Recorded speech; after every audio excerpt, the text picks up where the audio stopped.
ओम मुनित्रयं नमस्कृत्य उक्तिः परिभाव्य च वैयाकरणसिद्धान्तकौमुदीं विरच्यते। सर्वेभ्यः श्रोतृभ्यः नमः। अस्माभिः गतपाठे यत् पठितं तद् एकवारं स्मरामः। तत्र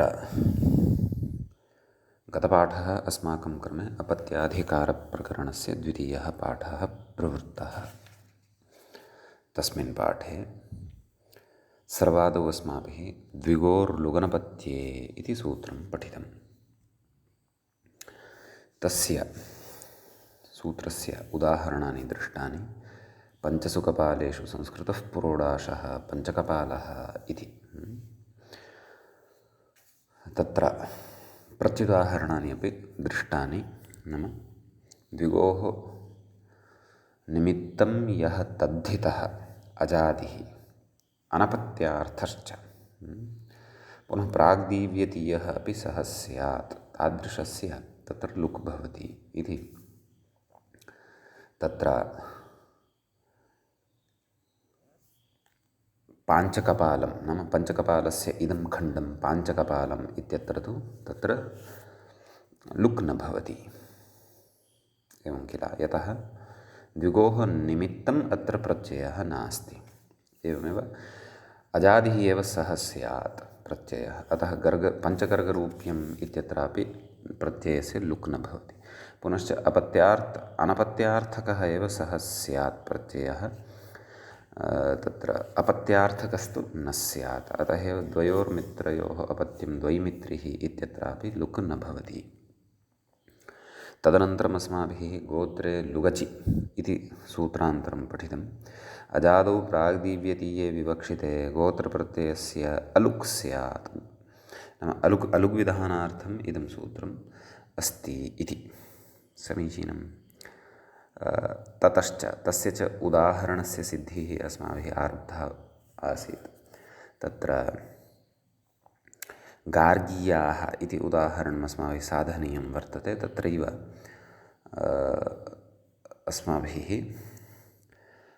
गार्गीयाः इत्यत्र अन्तः रूपसिद्धिवेलायां गार्ग्य ईय इत्यवस्थायां यस्येति च इत्यनेन ययः अकारस्य लोपानन्तरं गार्ग्य ईय इति या स्थितिः अस्माकं सविधे लब्धा भवति, तस्यां स्थितौ तत्र यकारस्य लोपार्थं सूत्रमारब्धम् अस्ति। आपत्यस्य च तद्धितेनाति इति। तस्य अर्थः अस्माभिः दृष्टः। हलः परस्य आपत्ययकारस्य नाम अपत्यार्थे कृतस्य प्रत्ययस्य यः यकारः तस्य यकारस्य लोपः भवति कदा तद्धिते परे, नाम तद्धितसंज्ञकः प्रत्ययः यदा परतः भवति तदा इति। न तु आकारे, परन्तु तद्धितसंज्ञके प्रत्यये परतः अपि तस्य आरम्भे आकारः न स्यात् इति अस्माभिः तस्य अर्थः दृष्टः। इदानीम् उदाहरणे तस्य प्रवृत्तिः, एतत् सूत्रसम्बद्धाश्च अन्यविचाराः इदानीम् अस्माभिः अग्रे कर्तव्याः वर्तन्ते।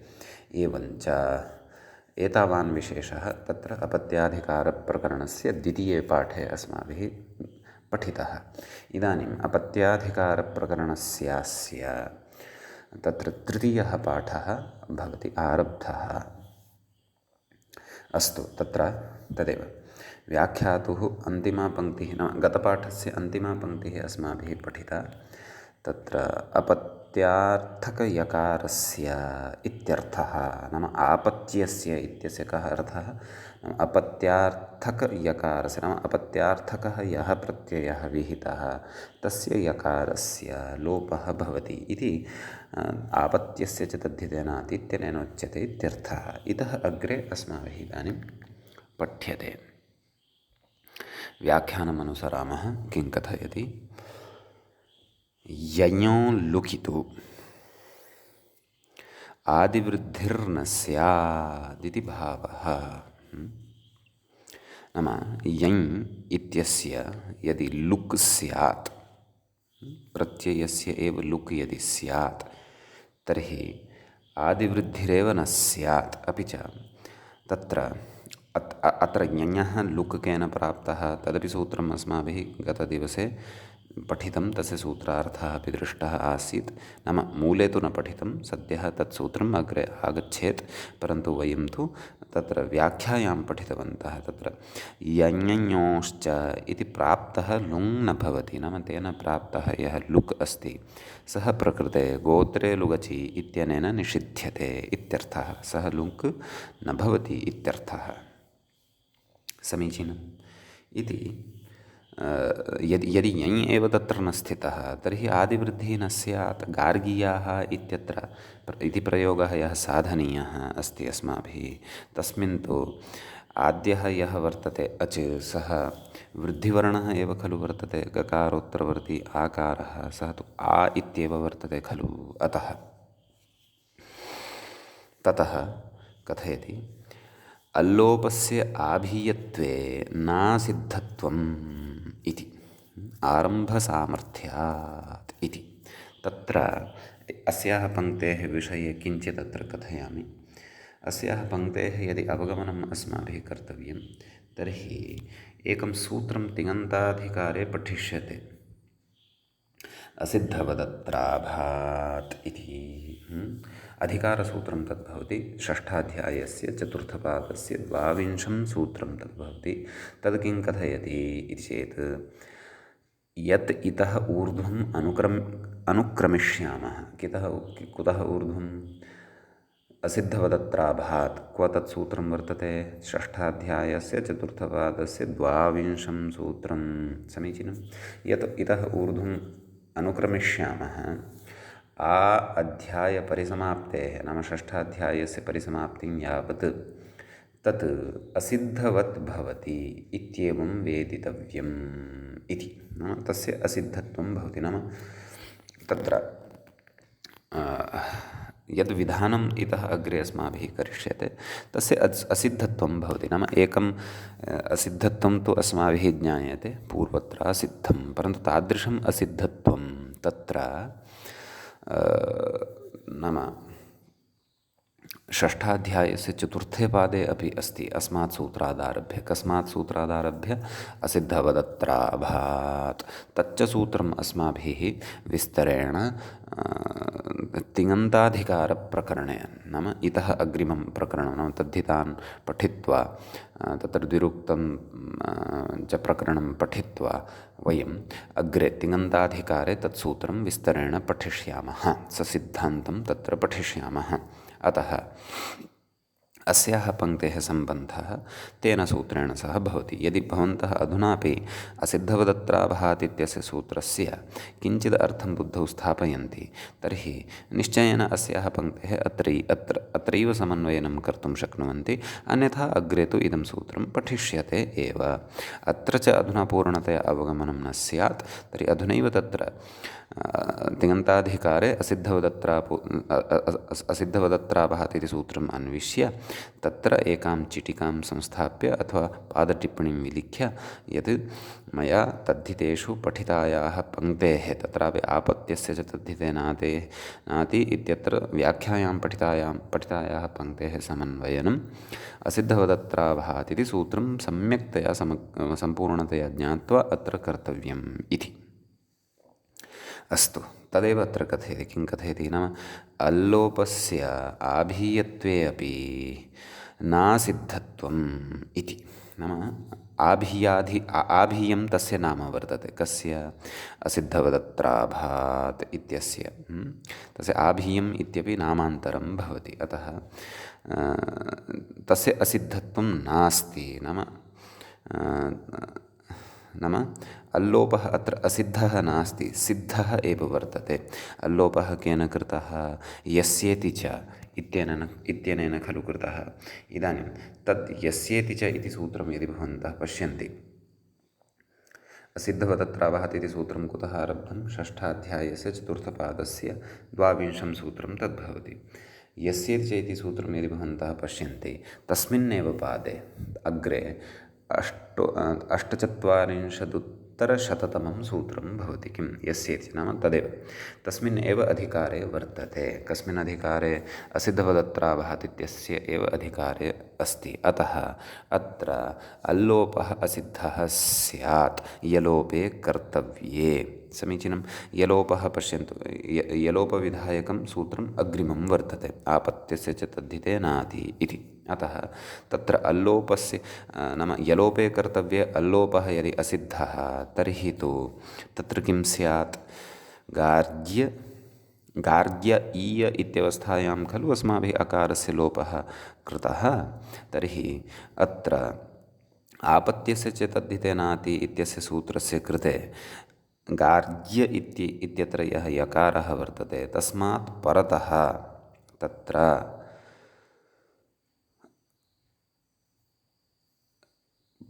नाम तस्य निमित्तानि कानि सन्ति हलः परस्य आपत्ययकारस्य लोपः स्यात् तद्धिते परे तद्धितसंज्ञकः प्रत्ययः परतः न लभ्येत यश्च ईय इति रूपेण अधुना श्रूयमाणः वर्तते छ इत्यस्य सकाशाच्च लब्धः वर्तते कुतः तदेव अकारव्यवधानेन यदि सः अल्लोपः असिद्धः जातः परन्तु अत्र उच्यते अल्लोपः असिद्धः नास्ति अल्लोपस्य असिद्धत्वं च केन असिद्धवदत्राभात् इत्यनेन समीचीनं परन्तु किं कथयति अल्लोपस्य आभीयत्वे अपि नाम आभीयम् इत्यपि तस्य नामान्तरं भवति तस्य अधिकारस्य कस्य आभात् असिद्धवदत्राभात् इत्यस्य आभीयम् इत्यपि नाम भवति अतः आभीयत्वे अपि नाम आभीयाधिकारे सत्यपि अयं यस्येति च इति लोपः वर्तते तथापि तस्य अत्र असिद्धत्वं न भवति सिद्धत्वमेव भवति कुतः कथयति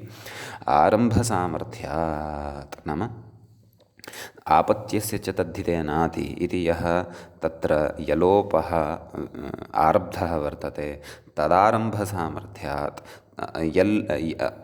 अकारलोपः यः वर्तते यस्येति च इत्यनेन कृतः सः सति आभीये अपि तस्य सति आभीयत्वे अपि तस्य सिद्धत्वम् एव भवति असिद्धत्वम् एव न भवति कुतः यदि तस्य असिद्धत्वं स्यात् नाम सः अल्लोपः न सिद्धः तर्हि तु आपत्यस्य च तद्धिते नाति इति आरब्धः लोपः यकारलोपः यः आरब्धः सः व्यर्थः खलु स्यात् एवं किल तत्र अकारेण व्यवधानं यदि कृतं तद्धितपरकत्वं न लप्स्यते तर्हि सः व्यर्थः खलु तर्हि आपत्यस्य च तद्धिते नाति इति एतावत् महत्सूत्रं यद् रचितं तस्य वैयर्थ्यं खलु स्यात् अतः व्यर्थं सत् इदं सूत्रं ज्ञापयति यत् यल्लोपे यकारलोपे कर्तव्ये यस्येति च इत्यनेन विहितः अल्लोपः तत्र असिद्धः न भवति सिद्धः एव भवति नाम सः अल्लोपः अस्ति एव इत्यर्थः समीचीनम् अग्रे कथयति हलस्तद्धितस्य इति यलोपस्य अत्र प्रसक्तावपि न्याय्यत्वात् इदमेव भवति इति पश्यन्तु अत्र एकं सूत्रान्तरं किं सूत्रं हलस्तद्धितस्य तच्च सूत्रम् अस्माभिः पूर्वं स्त्रीप्रत्ययप्रकरणे पठितं तत् सूत्रं किं कथयति तस्य सूत्रस्यापि अत्र प्राप्तिः भवितुमर्हति क्व गार्ग्य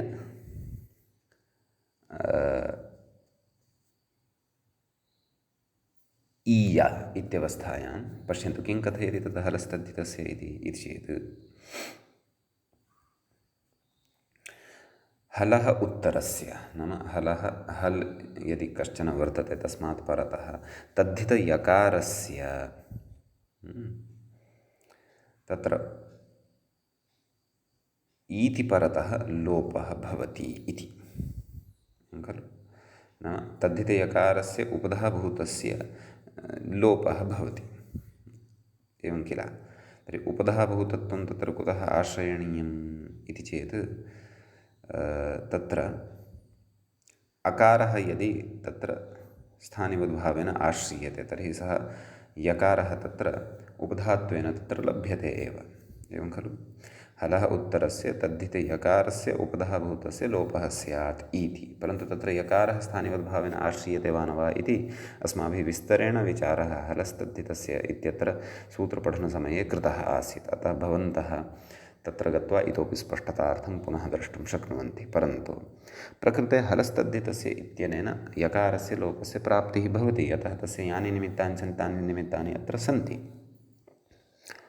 तर्हि तेनैव यदि तर्हि अस्य सूत्रस्य का अपेक्षा इति चेत् तत्र उच्यते, पश्यन्तु, उभयत्र कश्चन भेदः अस्ति। अस्य सूत्रार्थः कः? हलः परस्य आपत्ययकारस्य लोपः स्यात् तद्धिते परे, नाम तद्धितसंज्ञके प्रत्यये परतः। एतेन कश्चन निषेधः अपि उक्तः, नाम न तु आकारे इति, एवं किल? नाम तत्र तद्धितेषु अपि परतः आ इति न स्यात्। हलस्तद्धितस्य तु नाम आकारादौ तद्धिते प्रत्यये परतः अपि प्रवर्त्स्यति, एवं किल? अतः तत्र हलस्तद्धितस्य इत्यस्य प्राप्तिः न भवतु, तदर्थं विशेषेण तत्र आपत्यस्य च तद्धितेनाति इति सूत्रं साक्षात् हलस्तद्धितस्य इत्यस्मात् अनन्तरम् अष्टाध्याय्यां पठ्यते। समीचीनम्।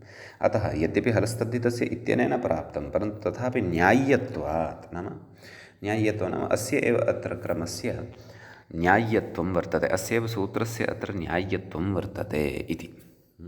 परन्तु सर्वात्मना इदं सूत्रं व्यर्थम् इति तु नापादनीयं, नाम इति तु न शङ्कनीयं। कुतः? यतः अस्य हलस्तद्धितस्य इत्यस्य च तत्र भिन्नं भिन्नं प्रयोजनम् अस्ति। अत्र संयोगवशात् हलस्तद्धितस्य इत्यस्यापि निमित्तानि प्राप्तानि इति कृत्वा तस्य प्रवृत्तिः भवितुम् अर्हति, अङ्गीकुर्मः। परन्तु अत्र कश्चन अन्यः अपि नियमः उक्तः अस्ति, नाम अस्य यकारस्य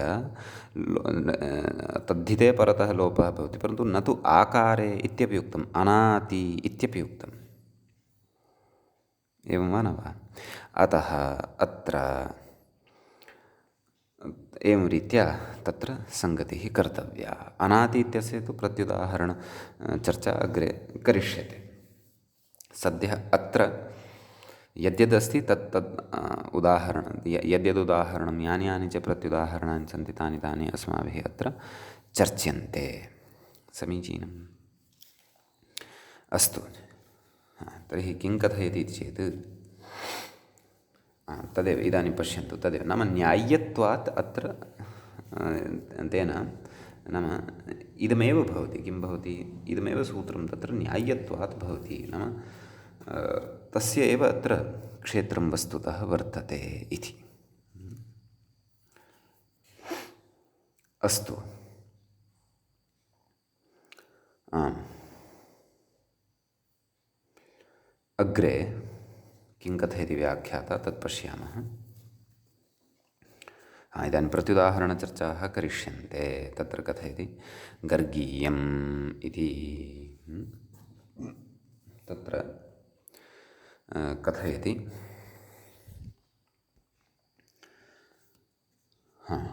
तस्मै हितम् इति गार्ग्यशब्दात् छः। समीचीनम्। आदौ मूले किमुक्तं? गर्गीयम् इत्यस्य आरम्भः कथं कृतः वर्तते? तत्र प्राग्दीव्यतीये किं गर्गेभ्यः हितम् इति खलु उक्तं, नाम इदं च सूत्रं तत्र प्राग्दीव्यतीये परतः एव प्रवर्तते इत्यपि तत्र स्मर्तव्यम्। गर्गेभ्यः हितं गर्गीयम् इत्यत्र तु यः छप्रत्ययः विहितः सः तस्मै हितम् इत्यनेन विहितः। अतः कथयति व्याख्यायां पश्यन्तु, तस्मै हितम् इति गार्ग्यशब्दात् छः तस्य प्राग्दीव्यतीयत्वाभावात्, तस्मै हितं प्राग्दीव्यतीयाधिकारे नान्तर्भवति, एवं किल? यतः वयं जानीमः तत्र प्राग्दीव्यतीयाः क्व यावत् भवन्ति चतुर्थाध्यायस्य चतुर्थपादस्य तत्र द्वितीयसूत्रं यावत् भवन्ति एवं किल तस्मै हितम् इति तु सूत्रं तत्र पञ्चमाध्यायस्य प्रथमपादस्य पञ्चमं सूत्रम् अस्ति इति वयं जानीमः अतः नायं प्राग्दीव्यतीयः प्रत्ययः अतः तत्र गर्गीयम् इत्यस्मिन् प्रयोगे यः यकारः वर्तते तस्य यकारस्य तत्र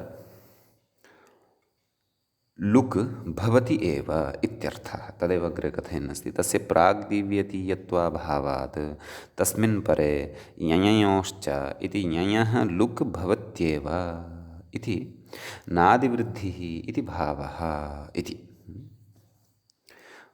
आम् नाम अस्य तत्र प्राग्दीव्यतीये इति किं तत्र अस्य सम्बन्धः नास्ति क्षन्तव्यः आपत्यस्य च तद्धितेनाति इत्यस्य प्रत्युदाहरणं नास्ति एतत् प्रत्युदाहरणमस्ति गोत्रे लुगचि इत्यस्य अहं किञ्चित् भ्रान्तः अतः तत्र परिष्कुर्वन्तु इदमुदाहरणं गोत्रे लुगचि इत्यस्य अस्ति एवं किल यतः आपत्यस्य च तद्धितेनाति इति तु यलोपप्रसङ्गः तत्र तु प्राग्दीव्यतीयो वा भवतु यः कोऽपि वा भवतु तस्य विषये तत्र चर्चा एव न क्रियमाणा वर्तते तस्य कृते तु यकारः अपेक्षितः अतः गोत्रे लुगचि इत्यस्य सूत्रस्य इदं प्रत्युदाहरणं भवति तत्र उक्तं खलु किमुक्तम् अजादौ प्राग्दीव्यतीये विवक्षिते गोत्रप्रत्ययस्य अलुक् स्यात् अतः तस्मै हितम् इत्यत्र इत्यनेन विहितः यः छ प्रत्ययः सः न प्राग्दीव्यतीयः अतः तत्र ञञयोश्च इत्यनेन लुक् भवत्येव गोत्रे लुगचि इत्यनेन तस्य अलुक् न भवति इति अतः लुकि सति आदिवृद्धिरपि न भवति अतः गर्ग छ गर्ग ईय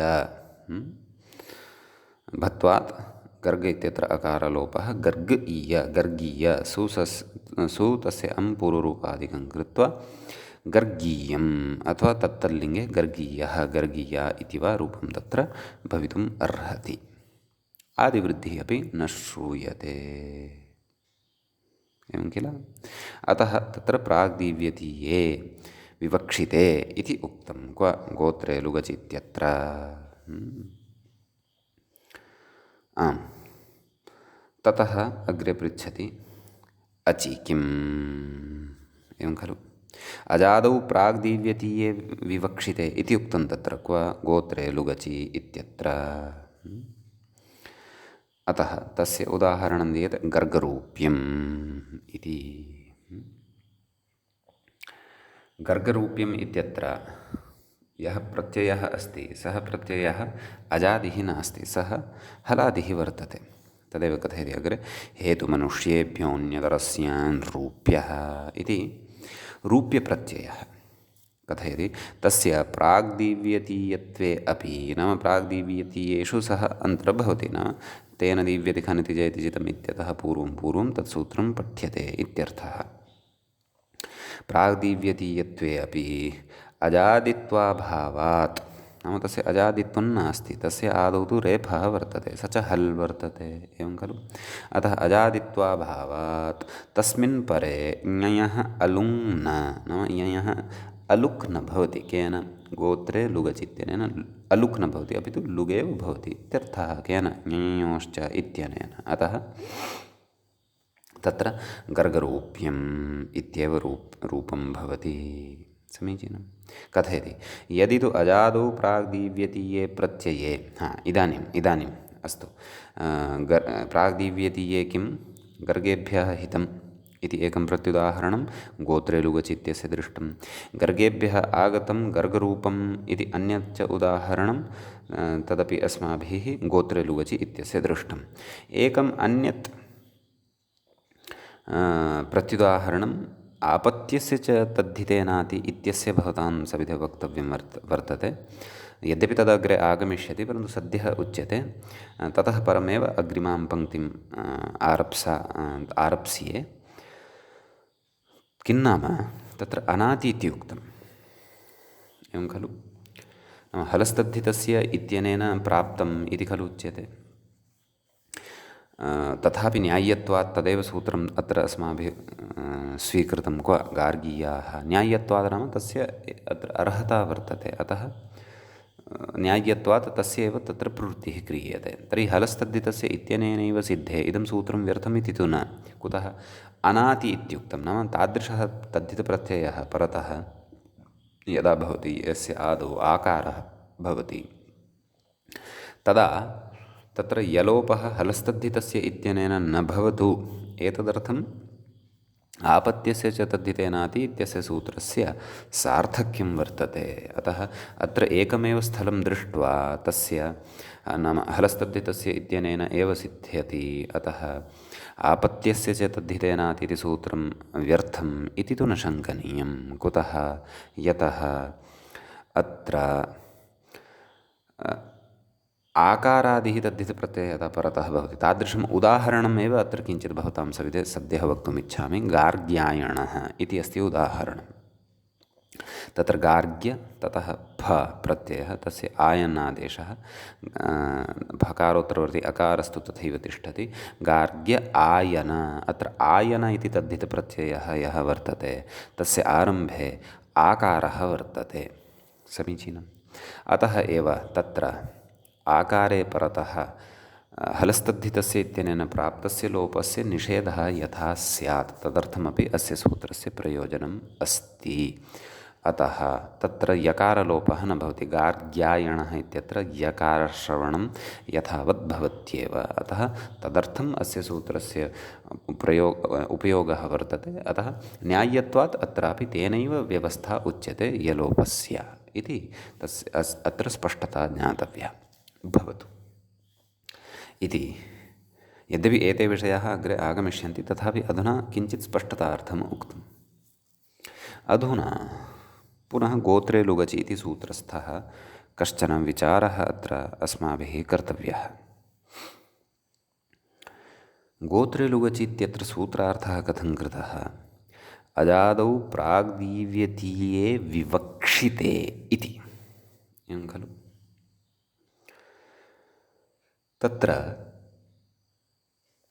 अजादौ प्राग्दीव्यतीये प्रत्यये परे इति अर्थः न कृतः तर्हि किमर्थं तत्र विषयसप्तमी आश्रिता निमित्तसप्तमी कुतः न आश्रिता एवं किल नाम तत्र अचि इत्यत्र अजादौ इति यः अर्थः स्वीकृतः प्राग्दीव्यतीये विवक्षिते तत्र प्राग्दीव्यतः इत्यपि यद् अनुवृत्तं तस्यापि सप्तम्यन्ततया अत्र स्वीकारः कृतः विशेष्यविशेषणभावेन तदादिविधिना तत्र अजादौ प्राग्दीव्यतीये विवक्षिते इत्येव अर्थः कुतः कृतः इति चेत् अपि च प्राग्दीव्यतीये परे प्राग्दीव्यतीये अजादौ प्रत्यये परे इति तस्मिन् इति निर्दिष्टे पूर्वस्य इति परिभाषामादाय निमित्तसप्तमीत्वम् अत्र कुतः न गृहीतं तद्विषये इदानीम् अग्रे चर्चा कर्तव्या अस्ति अतः व्याख्याता कथयति पश्यन्तु यदि तु अजादौ प्राग्दीव्यतीये प्रत्यये परे इति व्याख्यायेत क्व सूत्रार्थः इत्थं यदि क्रियेत कस्य गोत्रे लुगचित्यस्य तर्हि गार्ग्यशब्दात् छे नाम गार्ग्य इत्यस्मात् शब्दात् छे प्रत्यये परतः तस्य ईयादेशे समीचीनं का स्थितिः जाता गार्ग्य ईयादेशे कृते अलुग्विधिः प्रवर्तेत एवं खलु न तु ततः प्राक् समीचीनं नाम गार्ग्यशब्दात् छ प्रत्ययः छ प्रत्ययस्य पुनः ईयादेशः पुनः ईयादेशे कृते सति अलुक् विधिः प्रवर्तेत समीचीनम् अलुग् विधिः कः गोत्रे लुगचि न तु ततः प्राक् परन्तु तदेव गार्ग्यशब्दात् छ प्रत्यये सति तस्य ईयादेशे गार्ग्यशब्दात् छ प्रत्ययः यः वर्तते तस्य च ईयादेशः यः क्रियते ततः प्राक् अलुक् विधिः न प्रवर्तेत नाम इयादेशानन्तरम् अलुग्विधिः प्रवर्तेत। तर्हि तेन किं भवतां बुद्धौ इदानीं जिज्ञासा स्यात्। यदि नाम तदेव नाम तद्धिते परतः नाम अजादौ तद्धिते परतः नाम इयादेशानन्तरम् आदौ छप् प्रत्ययः तदनन्तरम् इयादेशः इयादेशानन्तरं यदि अलुग्विधिः प्रवर्तेत तर्हि का आपत्तिः का समस्या भोः इति चेत् तद् अग्रे उच्यते। एवञ्च छप् प्रवृत्तेः प्राक् ञययोश्च इति यञः लुकि सति एवं किल छप् प्रवृत्तेः प्राक् तत्र नाम छप् प्रत्ययः यदि आदौ क्रियेत तर्हि छप् प्रवृत्तेः अपि पूर्वं तत्र यञयोश्च इति यञः लुकि सति नाम तत्र छप् प्रवृत्तेः अपि पूर्वं तत्र यञयोश्च इत्यस्य प्रवृत्तिः भविष्यति। नाम छप् प्रत्ययविधानात् पूर्वमेव यञयोश्च इत्यस्य सूत्रस्य प्रवृत्तिद्वारा यञः लुक् भविष्यति। यञः लुक् यदि तर्हि कथयति यञः लुकि कृते यञः लुक् यदि जातः तर्हि आदिवृद्धिः न स्यात्। तदेव कथयति अग्रे आदिवृद्धेः निवृत्तौ गर्गशब्दस्य वृद्धत्वाभावात् नाम गर्गशब्दस्य वृद्धत्वम् एव न लभ्येत। गर्गशब्दस्य यदि वृद्धत्वं न लभ्येत तर्हि ततः छः न स्यात् ततः छ प्रत्ययः न स्यात्। कुतः छ प्रत्ययः केन कर्तव्यः? छ प्रत्ययः कर्तव्यः वृद्धाच्छः।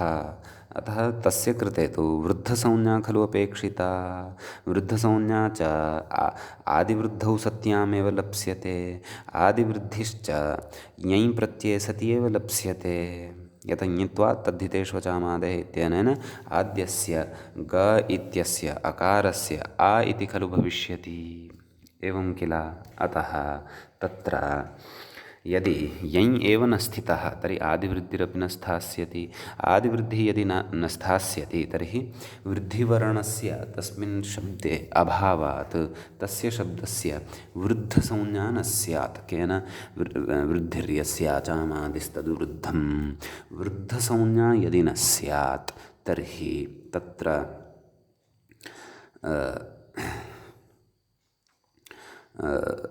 वृद्धाच्छः इत्यस्य प्रवृत्तिरेव न स्यात्। तर्हि किं स्यात्? अग्रे कथयति अणिसति गर्गाश्छात्राः इत्येव स्यात्। तर्हि सामान्येन तत्र अण् इति स्यात्। तर्हि अणिसति तत्र गर्गाः छात्राः नाम छ न स्यात् अण् स्यात्। अणिसति तु तदेव नाम तत्र गर्गाः छात्राः इत्येव स्यात्। परन्तु गर्गाः इति कथमुच्यते? तत्र गर्गा इत्यत्र गार्गा इति वक्तव्यं। यथा अणिसति अपि णित्वात् आदिवृद्धिः पश्चात् भविष्यत्येव खलु। अतः गार्गाः छात्राः इत्येव स्यात् इति वक्तव्यं वस्तुतः एतेन अत्र। अतः तथापि अनिष्टं रूपं तु न लप्स्यते। गार्गाः इत्यपि अस्ति यदि तथापि तथापि इष्टः प्रयोगः यः वर्तते गार्गीयाः सः न लप्स्यते। गार्गाः इति लभ्येत इति कदा? अणिसति। एवं किल। तर्हि नैव अणिसति तत्र अणिसति अणः लुक् तर्हि भविष्यति। केन? गोत्रे लुगचित्यनेन इत्यस्यापि लुगेव खलु भविष्यति। अतः गर्गाः लप्स्यते इति सम्यगेव कथयन्नस्ति व्याख्याता। अस्तु अग्रे पश्यन्तु। गर्गाः छात्राः इत्येव स्यात्। समीचीनम्। इति एषा अनिष्टता कदा स्यात्? तद् आदौ बुद्धौ स्थापनीयं। यदि तत्र छप् नाम तत्र अजादिप्रत्यये परतः यदि तत्र अलुक् विधानम् उच्येत। समीचीनम्। अजादौ प्राग्दीव्यतीये प्रत्यये परतः नाम निमित्तसप्तम्या तत्र यदि सूत्रार्थः क्रियेत तर्हि एवं खलु। तर्हि अलुग् विधानात् पूर्वमेव यदि तत्र छप् प्रत्ययः आगतः तस्य इयादेशश्च जातः तर्हि तत्र तदेव छप् प्रवृत्तेः प्रागेव ञञयोश्च इत्यनेन लुक् स्यात्। यद्यपि तदेव छप्रत्ययस्य कृते तु अवकाशः एव न लप्स्यते, परन्तु अग्रे तत्र अजादिप्रत्ययः खलु अपेक्षितः। एतदर्थं यदि तथा अस्माभिः अत्र सूत्रार्थः क्रियेत तर्हि छप्रत्ययस्य विधानात् पूर्वमेव ञञयोश्च इत्यनेन लुक् स्यात्। यदि लुक् एव सञ्जातः तर्हि तु छप्रत्ययः तत्र नैव लप्स्यते। कुतः? यथा वृद्धसंज्ञा अपेक्षिता तस्य। ययः लुकि सति तु वृद्धसंज्ञायाः अपि अपायः भविष्यति। निमित्तापाये नैमित्तिकस्याप्यपायः। वृद्धसंज्ञा एव यदि न स्थिता तर्हि कथं तत्र छप्रत्ययः भविष्यति इति अत्र उच्यते। परन्तु अजादौ प्रत्यये विवक्षिते इति व्याख्याने तु समीचीनम्। अजादौ प्रत्यये विवक्षिते इति व्याख्याने तु नाम एवं रीत्या व्याख्यानं यदि कुर्मः, छप्रत्यये विवक्षिते तत्प्रवृत्तेः प्रागेव यञ् अलुग्विधेः प्रवृत्तौ, नाम तत्र छप्रत्ययः न विहितः वर्तते, परन्तु छप्रत्ययस्य विवक्षा यत्र भवति तत्र एतादृशः अर्थः यदि क्रियते तर्हि तु तत्प्रवृत्तेः प्रागेव नाम छप्रत्ययस्य विधानात् पूर्वम् एव तत्र अलुगुविधेः प्रवृत्तिः भवति। समीचीनम्। अलुगुविधेः प्रवृत्तौ ययन्तस्य वृद्धत्वात्, नाम तत्र ञञ इत्यस्य लुक् न भवति, तस्य ययन्तत्वात् पुनः तत् आदिवृद्धिः लभ्यते। आदिवृद्धिः लभ्यते इति कृत्वा तस्य वृद्धसंज्ञा अपि भवति। अतः वृद्धत्वात् छ निर्बाधः। अतः वृद्धत्वात् तत्र छ प्रत्ययः भवत्येव इत्यर्थः। समीचीनम्। अतः एव तत्र अतीव विचिन्त्य अजादौ प्राग्दीव्यतीये विवक्षिते इति सूत्रार्थः क्रियते। एवं किल? एवं वा न वा? यतः तत्र अस्माभिः लुक् क्रियते केन? लुग्विधिः यः वर्तते सः तत्र यञयोश्च इत्यनेन खलु क्रियते। द्वितीयाध्याये च तत् सूत्रं पठ्यते। द्वितीयाध्यायस्य चतुर्थपादे तत् सूत्रं वर्तते।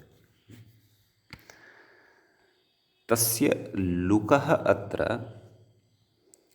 पूर्वमेव प्रवृत्तिः स्यात्, नाम छप्रत्ययविधानात् पूर्वमेव तस्य प्रवृत्तिः स्यात्। यथा छप्रत्ययस्तु अस्माभिः पश्चात् कर्तव्यः वर्तते, वा न वा? केन? वृद्धाच्छः इत्यनेन कर्तव्यः वर्तते। तच्च तत्र चतुर्थाध्यायस्य द्वितीयपादे तद् भवति। किं? छप्रत्ययः तत्र भवति। एवं किल? तर्हि अत्र तदेव, नाम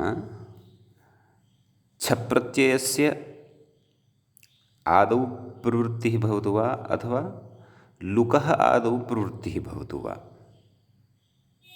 इति चेत् छप्रत्ययः तु वृद्धसंज्ञायां सत्यां लप्स्यते, वा न वा? परन्तु ततः अपि पूर्वं तत्र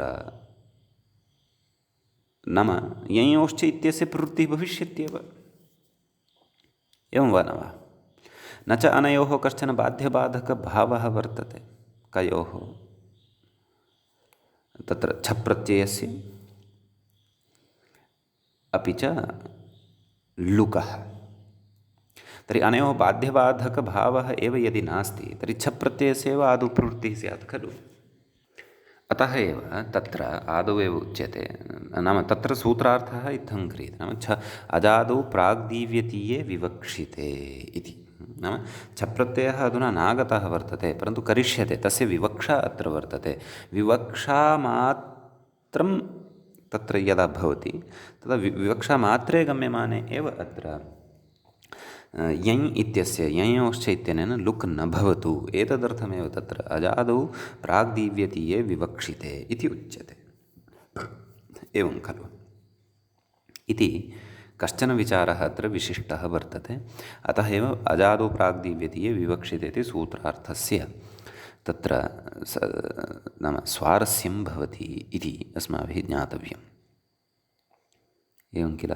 वृत्तिकारस्तु काशिकाकारः अपि तत्र कथं सूत्रार्थं करोति चेत् प्राग्दिव्यतीये अजादौ प्रत्यये विवक्षिते, सोऽपि एवमेव सूत्रार्थं कुर्वन् अस्ति।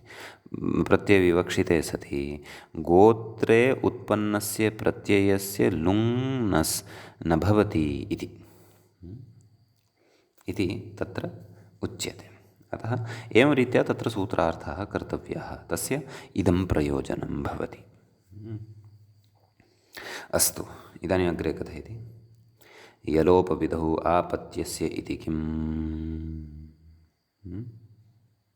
इदानीम् आपत्यस्य च तद्धितेनाति इत्यस्य प्रत्युदाहरणानि उच्यमानानि सन्ति। आम्, तस्य यत् प्रत्युदाहरणं मया पूर्वम् उक्तम् अनाति इति सम्बद्धं तदपि अग्रे वक्ष्यते, सर्वं वक्ष्यते। अस्तु, कथयति। यलोपविधौ आपत्यस्य इति किम् इति प्रत्युदाहरणं कस्मिन् विषये? आपत्यस्य च तद्धितेनाति। तत्र खलु पठितम् अस्माभिः किम्? आपत्ययकारस्य लोपः स्यात् तद्धिते परे इति।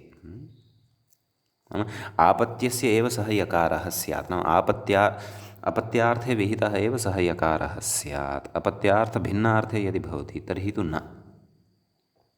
एवं किल। तर्हि तत्र अग्रे वदति, सङ्काशेन निर्वृत्तं नगरं साङ्काश्यम् इति।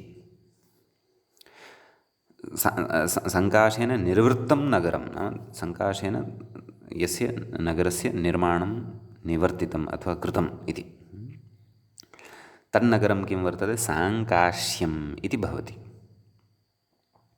एवं किल। निर्वर्तितम् इति वक्तव्यं। निर्वृत्तं नाम निर्माणं, तद् अग्रे अस्माभिः स्फुटीकरिष्यते, ज्ञास्यते।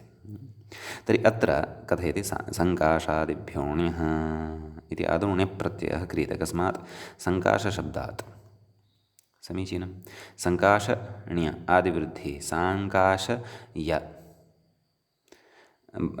यस्य चित्तेन शकारोत्तरवर्तिनः अकारस्य लोपः, साङ्काश्य। समीचीनम्। अग्रे कथयति, ततः भवार्थे, नाम साङ्काश्य इति शब्दात् भवार्थे धन्वयोपपदात् वुञ् इत्यस्मात् सूत्रात् वुञ् प्रत्ययः। साङ्काश्य वु, तस्य स्थाने अकादेशः। साङ्काश्य अक, पुनः भत्वात् अकारलोपः, यकारोत्तरवर्ति अकारलोपः। साङ्काश्य अक, साङ्काश्यकः इति। अत्र आपत्ययकारः नास्ति, वा न वा? साङ्काश्य अक इत्यवस्थायां परतः अजादिः अपि वर्तते, तद्धितसंज्ञकः प्रत्ययः अपि वर्तते, सर्वं वर्तते एकं विषयं विहाय। किं नाम? अत्र विद्यमानः यः यकारः सः आपत्य नाम अपत्यार्थे विहितः यकारः नास्ति। अपत्यार्थे विहितस्य प्रत्ययस्य, अपत्यार्थे विहितस्य ण्यप्रत्ययस्य यकारः नास्ति। सः तु तेन निर्वृत्तम् इति अग्रे एकः अर्थः पठिष्यते। तस्मिन् अर्थे, नाम निर्वृत्तार्थे विधीयमानः यः विहितः यः ण्य, तस्य यकारः सः वर्तते। अतः तस्य लोपः अपि अत्र न भवति। केन? आपत्यस्य च तद्धितेनाति। कुतः? आपत्यस्य इति वचनात्। अतः प्रकृते अपि यकारस्य लोपः न स्यात्। केवले आपत्यार्थे, नाम अपत्यार्थे गम्यमाने एव अयं लोपः स्यात् इति एतदर्थं तत्र आपत्यस्य इति सूत्रे पठितम् इत्यर्थः। समीचीनम्। अग्रे कथयति, तद्धिते किम्?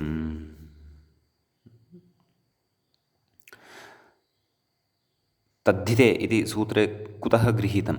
कस्मिन् सूत्रे? आपत्यस्य च तद्धितेनाति। तत् कुतः? तत्र कथयति, गार्ग्ये, गार्ग्ययोः। गार्ग्यशब्दात्, गार्ग्य इति अकारान्तात् शब्दात् इ इति प्रत्ययः परतः, नाम ङि, सुवौजसमौक्षस् इत्यनेन ङि इति प्रत्ययः क्रियते। सः तु न तद्धितप्रत्ययः, अजादिः अस्ति, अङ्गीकुर्मः, परन्तु तद्धितप्रत्ययः सः नास्ति। अतः अस्य यकारस्य लोपः न भवति। गार्ग्य इ मेलनेन गुणसन्धौ गार्ग्ये, यथा राम इ रामे, तद्वत् गार्ग्ये इति सिद्ध्यति इत्यर्थः। एवमेव गार्ग्ययोः, गार्ग्य इति शब्दात् तत्र ओस् प्रत्ययः क्रियते। एवं किल। अतः तत्र तत्र गार्ग्य ओस् इत्यवस्थायाम् अत्र विद्यमानः यः प्रत्ययः ओस् सः तु स्वौजस्मौढ्छष्टाभ्याम् इत्यनेन विहितः ओस्, स च तद्धितेषु नान्तर्भवति। तद्धितेषु नान्तर्भवति इति कृत्वा अत्रापि यकारस्य लोपः न भवति। यदि तु तद्धिते इति प्रयोगः यदि सूत्रे न परिगणितः स्यात् तर्हि प्रकृते अपि तत्र अपत्यभूतस्य अपत्यार्थभूतस्य यञः नाम गार्ग्य इत्यस्मिन् शब्दे यञ् अस्ति एव खलु। एवमेव गते उदाहरणेपि गार्ग्ये इत्यत्रापि तस्यापि यकारस्य लोपः स्यात् अजादौ ओसि प्रत्यये परतः, अथवा गार्ग्ये इत्यत्र अजादौ ङि इति प्रत्यये परतः, एवं किल। अतः नाम तद्धितप्रत्ययः यत्र परतः नास्ति ङि ओस् इत्यादिः तत्रापि अस्य अपत्यार्थकस्य यञः यकारस्य लोपः मा भूत्, तदर्थं सूत्रे तद्धिते इत्युच्यते। समीचीनम्। गार्ग्ययोः इत्यस्य च रूपसिद्धिः रामयोः इति वत् वयं जानीमः एव। ओसि च इत्यादीनि सूत्राणि तत्र कार्याणि कुर्वन्ति, एत्त्वं कुर्वन्ति। तदनन्तरम् अयादेशादिकं कृत्वा अयादेशादिकं विधाय गार्ग्ययोः इति रूपं रामयोः इतिवत् सिद्ध्यति इति। पूर्वं मया यद् प्रत्युदाहरणम् उक्तम् आसीत् नाम अनाति इति किं, मया चिन्तितम् अग्रे व्याख्यास्यते वा न वा इति, परन्तु सर्वं व्याख्यातं वर्तते। मम अनवधानं तत्र अस्तु, तथापि अत्र चिन्त्यमानमेव अस्ति। अनाति इति किं, गार्ग्यायणः इति नाम तादृशः तद्धितप्रत्ययः यदि परतः वर्तते यस्य आरम्भे आ इति भवति तदा अपत्यभूतस्य यकारस्य नाम अपत्यप्रत्ययार्थभूतस्य यकारस्य अथवा अपत्यप्रत्ययार्थस्य यः यकारः तस्य यकारस्य लोपः न भवति इति। गार्ग्यायणः इत्यत्र सैव स्थितिः अस्ति। गार्ग्यशब्दात् आयन इति लभ्यते, आदौ फ भवति, फकारस्य आयन इति आदेशः भवति। गार्ग्य आयन, अत्र परतः यः तद्धितप्रत्ययः वर्तते सः अजादिः वर्तते, एवं किल। नाम यद्यपि फस्थाने एव आयन् क्रियते, परन्तु फधर्मः तद्धितधर्मः तस्मिन् आदेशे अपि वर्तते एव। अतः अत्र आयनः इति यः प्रत्ययः सः अजादिः वर्तते, नाम आकारादिः वर्तते। अतः आकारादौ तु तत्र निषेधः उक्तः एव यकारलोपस्य। अतः एव गार्ग्यायणः इत्यस्मिन् प्रयोगे य इत्यस्य लोपः न भवति इत्यर्थः। गार्ग्यायणः इति यकारसहितम् एव वयं रूपं प्राप्नुमः। एतदर्थमेव तत्र अनाति इत्युक्तम् इत्यर्थः। समीचीनम्। इति एतावान् विचारः आपत्यस्य च तद्धितेनाति इति सूत्रे अस्माभिः कृतः। इतः प्राक्तनं सूत्रं तु अस्माभिः स्त्रीप्रत्ययप्रकरणे पठितमिति उक्तमेव हलस्तद्धितस्य। तत्रापि गार्ग्यायणी इति रूपं साधितमासीत् इति भवन्तः स्मरेयुः। अतः न तथा नूतनः विषयः अयम् अस्माकं कृते, सरलतया अवगन्तुं शक्यते इत्यर्थः। समीचीनम्। अग्रिमं सूत्रं वर्तते। सूत्रं भवति योनि लुक् साक्षात् गोत्रे लुगचि इति यत् अलुगुविधायकं सूत्रं पठितम् अस्माभिः चतुर्थाध्यायस्य प्रथमे पादे, ततः अग्रिमम् एव सूत्रं वर्तते, एवं किल। एवञ्च अस्माभिः एतेन इदमपि ज्ञायमानं वर्तते यत् तद्धितप्रकरणे तद्धितेषु एषु सर्वात्मना सर्वाणि अपि सूत्राणि तद्धितप्रत्ययविधायकानि एव सन्ति इति नास्ति, परन्तु तद्धितप्रत्यय अथवा तद्धितविषयसम्बद्धानि यानि अन्यानि सूत्राणि वर्तन्ते, अलुग्विषयाणि वा लुग्विषयाणि वा, तादृशानि अपि अत्र सूत्राणि पठ्यन्ते इति। आम्, तत्सम्बद्धा व्यवस्था अन्यत्रापि वर्तते, यथा नाम अध्यायान्तरे अपि वर्तते, यथा आपत्यस्य च तद्धितेनाति इति अधुना पठितैव अस्माभिः। अतः तद्धितप्रकरणात् बहिर्भूताः तद्धितसम्बद्धाः व्यवस्थाः अपि अत्र प्रकरणे गृहीष्यन्ते। तद्धितेषु उक्ताः तु सर्वाः व्यवस्थाः पठिष्यन्त एव। अस्तु। आम्। तर्हि योनि लुक् इति योनि यवन् क्षन्तव्यः युवन् इति सूत्रस्य क्षन्तव्यः शब्दस्य सप्तमी विभक्तेः एकवचनं भवति। किं? योनि। लुक् लुक् इति प्रथमान्तं पदं भवति। विधीयमानं प्रथमान्तं तद्भवति। तत्र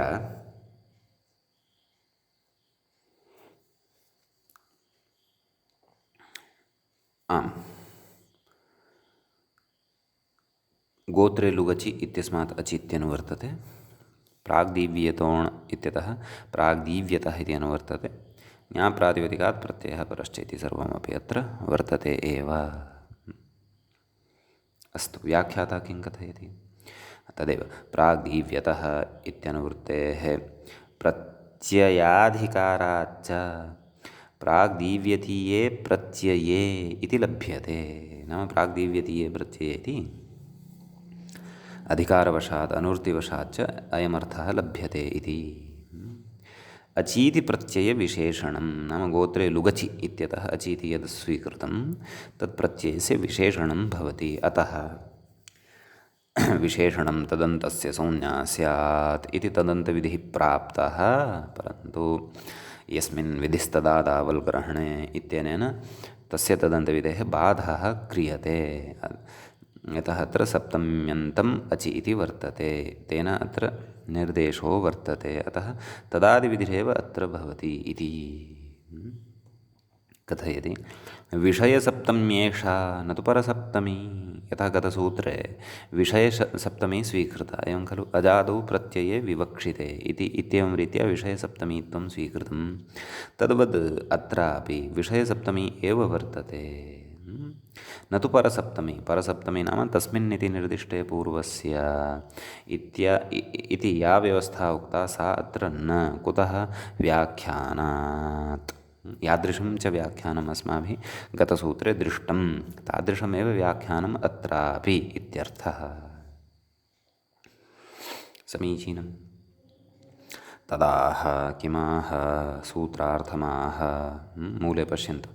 अजादौ प्राग्दीव्यतीये विवक्षिते। पश्यन्तु अत्रापि तादृशः एव सूत्रार्थः अस्ति। अजादौ प्राग्दीव्यतीये विवक्षिते।